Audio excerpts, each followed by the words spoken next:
Especificamente em relação a essa questão da Rússia e da Ucrânia, primeiro assim, a Rússia, o Império Russo, ele surgiu há muito tempo. E a gente não precisa falar exatamente sobre isso, a gente não tem recurso a mapa, mas vamos falar sobre algumas questões principais, tá? Perfeito. O Império Russo surgiu numa região próxima de onde é hoje em dia Kiev e onde é hoje em dia Moscou. É uma região que ocupa uma faixa de terra pequena. Chama os primeiros russos que vieram da Ucrânia, né? Exatamente, eram os povos russos. Pois bem, essa região aqui, ela é uma região, e aqui já começa a entrar num ponto interessante, que é a geografia, ela era fácil de ser invadida. Porque como é que uma região é fácil de ser invadida? Quando não tem montanha, quando é uma grande planície, quando é fácil. Como é que se invadiam territórios naquela época? A cavalo. Se tu tem uma montanha no meio, como é que tu vai invadir? Se tu tem um mar, se tu tem um grande lago. Se tu tem um mar no meio, como é que tu vai invadir? Tu não invade. Agora, o que separava a Rússia do resto da Europa ou daquelas planícies ali da Ásia Central? Nada. Por isso que aquela região foi diversas vezes invadida por povos mongóis, por exemplo. Aqui, e a gente vai num ponto interessante. Se eu perguntar para vocês quem foi o maior conquistador da história da humanidade, eu tenho quase convicção de que vocês não vão acertar. Não é o Gengis Khan, então. É o Gengis Khan.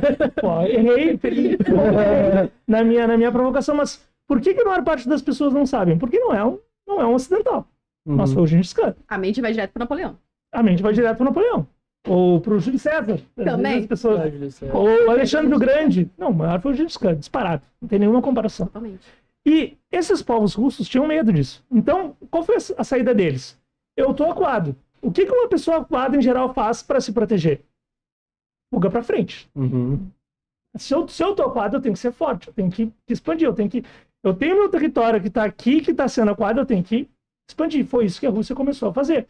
Ela foi se expandindo para regiões na Eurásia, tanto a oeste, onde é hoje a parte da Europa oriental, quanto a leste, que hoje corresponde à Ásia.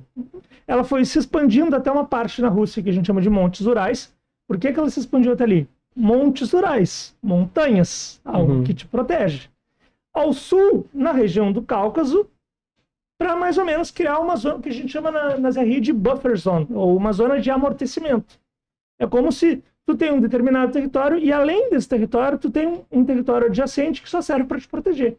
Tu não quer efetivamente ocupar esse território, tu não quer considerar que esse território seja teu mesmo, mas tu quer que esse território exista para te proteger.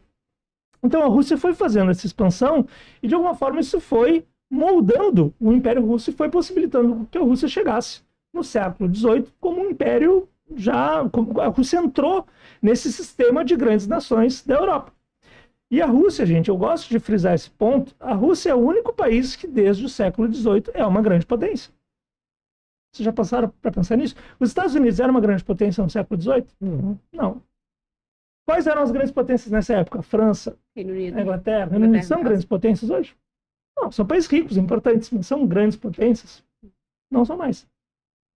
A Rússia já era nessa época, seguiu sendo, os Estados Unidos passaram a ser e esses outros deixaram de ser.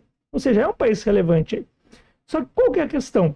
Eles conseguiram ter uma invasão, uma expansão, e eles foram indo para leste até onde deu, que é basicamente quando chegava no Pacífico. Na verdade, até foram até o Alasca, depois venderam o Alasca. Mas, enfim, atravessou o Estreito de Bering. Atravessaram o Estreito de Bering, mas... Só que eu queria ressaltar, essa questão com os Estados Unidos também, ela vem muito desse eixo do Pacífico, né? Que a gente tem essa tendência de olhar para o mapa daquela questão, os Estados Unidos está aqui, e a Rússia está aqui, mas a gente esquece que o mapa, o globo era aqui, e ele se encosta. A Terra não é plana.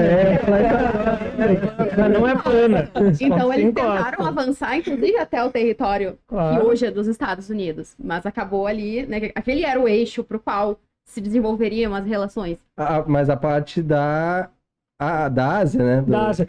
Qual que é a questão? A parte da Ásia é uma parte menos povoada, menos interessante do ponto de vista a maior parte, menos populosa. É a maior parte, menos populosa, menos povoada. E é mais fácil de ser invadida também, porque são planícies. Claro, são planícies também, mas... É tudo planície ali? No topo, quase tudo. É quase tudo. O topo é o Ártico. Que antes era um escudo de defesa, hoje ele é navegável. Já tá se tornando navegável. Os navios quebra-gelo, então tá virando uma frente navegável que antes nunca se imaginou. Pois ali o mar congela há 4 meses no ano, não é? Antes era tudo mais, congelado. Mais? mais. Mas antes era... Só Antes que eles agora não com o aquecimento global está descongelando, mas vamos deixar para depois. E qual que é a questão? Eles fizeram essa expansão, só que assim, toda vez que tu te expande, o que vai acontecer se o Brasil, vamos imaginar que o Brasil tivesse medo da Argentina. Para o Brasil se proteger da Argentina, o Brasil conquista o Uruguai, já até aconteceu. Os uruguaios vão ficar felizes com essa situação? Eles vão gostar dessa situação? Talvez não, nem tanto. Então já tinha uma percepção na Rússia de que eles tinham que, de alguma forma, lidar com povos que não eram povos russos. Uhum. Então eles tinham uma percepção da Rússia como um império multicultural há muito tempo. Não por serem bonzinhos, muito pelo contrário, mas por uma necessidade concreta. Como é que os Estados Unidos fizeram essa expansão da parte que era colônia até o Pacífico? Uma grande mortandade, né? E incorporando o que eles tiveram que incorporar de população. Mas basicamente matando a população que estava no meio do caminho, era pouca gente, e colonizando, mandando pessoas para aquelas regiões. A Rússia não tinha nem como possibilidade de fazer isso, porque eram povos que eram muito mais numerosos, muito maiores. Então, a expansão que ela fazia era, de alguma forma, comportando essas nacionalidades. Só que um equilíbrio complicado. Sempre um equilíbrio difícil. E qual que é a questão? A Rússia, hoje em dia, essa região que no passado tanto invadiu a Rússia, já não representa uma ameaça. A Mongólia não é o que foram os mongóis no passado. A Rússia não tem a preocupação de ser invadida por esses povos. Por onde que a Rússia poderia ser invadida? Pela parte que ela foi invadida 3 vezes na história recente. O que é história recente? 2 séculos para cá. A gente tem um problema de ver, às vezes, a história de um ponto de vista muito, muito, muito cotidiano. Mas países que têm um histórico milenar tendem a ter uma perspectiva mais ampla da história. E a Rússia, que foi invadida pelo Napoleão e que foi 2 vezes invadida pela Alemanha, tem o receio de que isso possa vir a acontecer no futuro.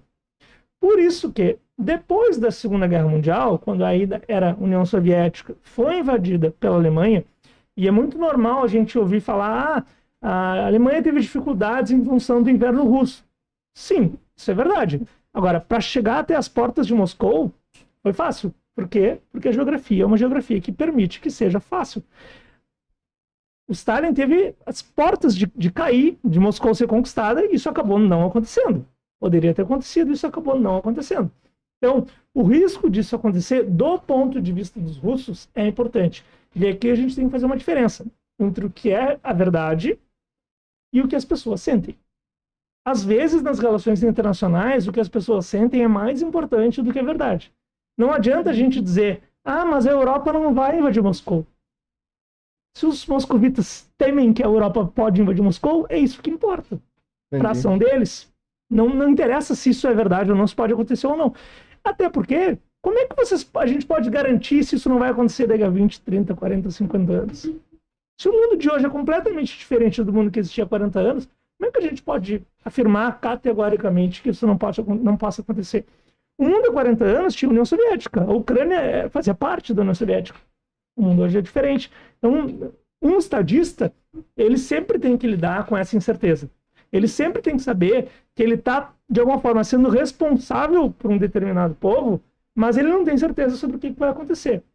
Então, quando a União Soviética foi invadida, ela sofreu esse impacto no primeiro momento, conseguiu se restabelecer e invadir de volta toda a região do leste europeu e até chegar em Berlim. Vale lembrar que foi a União Soviética o principal país que ajudou a derrotar a Alemanha nazista, ao contrário do que trata a maioria dos filmes hoje, mas 80% das melhores tropas da Alemanha nazista foram enfrentadas pela União Soviética. Foi ela que carregou o esforço de guerra porque a invasão ocorreu no seu território, ou em regiões cercanas. Então, quando ela chegou até Berlim, qual que era a preocupação dela? Como é que a gente vai garantir que os alemães não os invadam de novo? Hoje, à luz da história, pode parecer uma preocupação irrefletida, mas vamos nos colocar em 1945. Tinha tido Guerra Mundial I. A Alemanha tentou invadir de novo. Por que não poderia haver Guerra Mundial III? Por que não poderia acontecer?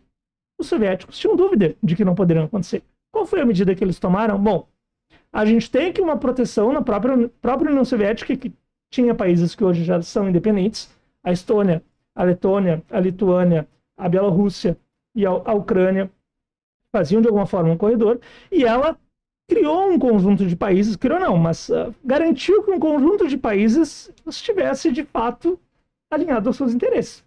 Então, Romênia, Hungria, Bulgária, Polônia, na época Tchecoslováquia, todos esses países entraram na esfera de influência da União Soviética. E o primeiro fim era defensivo, se proteger. Agora, de novo, vamos pensar na percepção. Do outro lado dos Estados Unidos, o que eles estavam vendo acontecer? Eles estavam vendo a Rússia avançando cada vez mais e com o perigo de um sistema novo, um sistema socialista. E até, isso é interessante, a visão estratégica do Stalin na época era a seguinte: a Primeira Guerra Mundial propiciou a Revolução Russa. A Segunda Guerra Mundial fez com que a União Soviética chegasse até Berlim. A Terceira Guerra Mundial faria com que o comunismo dominasse o mundo inteiro. Por questão da... Qual que era a ideia? Esses conflitos que vinham acontecendo no mundo estavam cada vez mais colocando os socialistas numa posição ofensiva, para frente. Os Estados Unidos tinham receio de que isso acontecesse também. Então, a criação da OTAN, ela de alguma forma vai nesse contexto. Tá, os caras chegaram até Berlim, isso a gente não conseguiu evitar. Agora a gente tem que se proteger, a gente tem que garantir que eles não avancem. E, gente, olhos no mundo de 45. Em 45, nas eleições na França, o Partido Socialista Francês foi mais votado e o segundo partido mais votado foi o Partido Comunista Francês. Na Itália, o Partido Comunista tinha força. Na Inglaterra, o Partido Trabalhista derrotou o Churchill, que é um herói de guerra dos britânicos. Ou seja, a visão, não se tinha conhecimento sobre tudo que estava acontecendo na União Soviética e o socialismo estava avançando. Então, sempre vamos olhar as coisas com os olhos do mundo que estava acontecendo naquela época. Então, do ponto de vista dos Estados Unidos, isso era muito perigoso. Então, a criação da OTAN, que foi em 49, ela é para tentar, de alguma forma, enfrentar esse desafio. Só que qual que é a questão? Depois, quando acabou a União Soviética, primeiro acabou o Muro de Berlim, todos esses países socialistas do leste europeu deixaram de ser socialistas, fizeram eleições, se tornaram democracias liberais, fizeram eleições, se aproximaram do Ocidente. Então, a União Soviética, a Rússia já perdeu boa parte do que ela tinha conquistado antes. E quando acabou a União Soviética, a Rússia, ainda perdeu o controle de todos esses países que, de alguma forma, lhe forneciam uma proteção. E nas negociações para acabar, para dissolver a União Soviética, esse é um ponto importante, nas negociações, o Ocidente, os Estados Unidos, prometeu para a Rússia: nós não vamos expandir a OTAN. A OTAN vai parar onde ela está hoje. E esse fator é frequentemente ignorado. E falado houve uma promessa. Exato. Houve uma promessa.